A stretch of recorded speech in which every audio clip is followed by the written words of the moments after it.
হাসিনের আইনে দেয় তাহলে চুমা দিয়ে বদমাইশ কোথাকার। আওয়ামী লীগের, খুনি লীগের, জঙ্গি লীগের জন্ম ভারতে, তাদের মৃত্যু ভারতে হয়।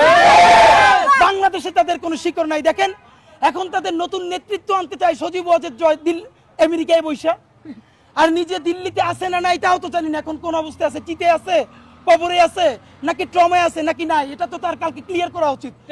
আমার ধারণা সে তো ভালো অবস্থায় নাই, কারণ যেই রিয়েকশন মেম্বার দেওয়ার কথা সেই রিয়েকশনও যে হাসিনা দিছে 15 বছর ধইরা, এখন তারে পোলাপান যেই সব চুদলিং পং পং বলে, এটা তার উচিত তো নারায়ে তাকবীর বলে গালি দেওয়া, কিন্তু সে দিতেছে না। এত ভালো তো এই বয়সে তার হওয়ার কথা না।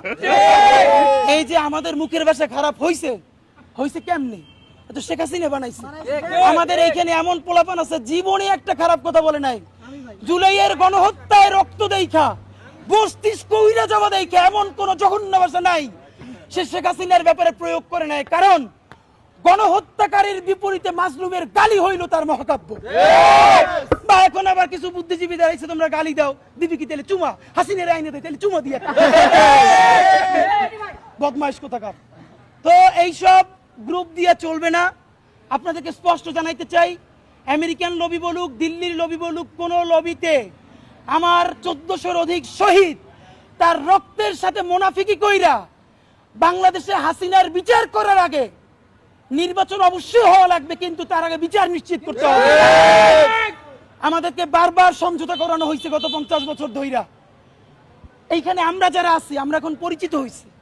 হয়তো এমন হইতে পারে এই দেশে গণহত্যা নাইমে আসলে আমাদেরকেও কোনো একটা দেশ এম্বাসিতে জায়গা দিতে পারে, কিন্তু ভাবেন যে এই ভ্যানওয়ালা, সবজিওয়ালা, এই যে আমার পাশে এক ভাই আছে গুলি খাওয়া 4 তারিখে, একটা পা এখনো কৃত্রিম পা লাগানো।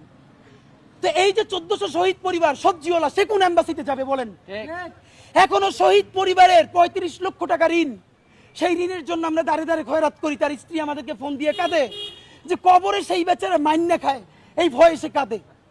ভাবেন আমাকে ফোন দিয়ে বলতেছে যে তোমার আঙ্কেল কবরে 35 লক্ষ টাকা ঋণ, আমি অসুস্থ হয়ে যাইতেছি, যে তাড়াতাড়ি মাফ না করলে তাহলে তো সে কবরে কি অবস্থা হবে। আমরা সেই ট্রমার মধ্য দিয়ে আসছি।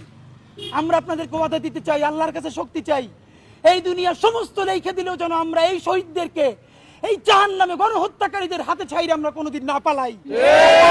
বন্ধুরা আমার,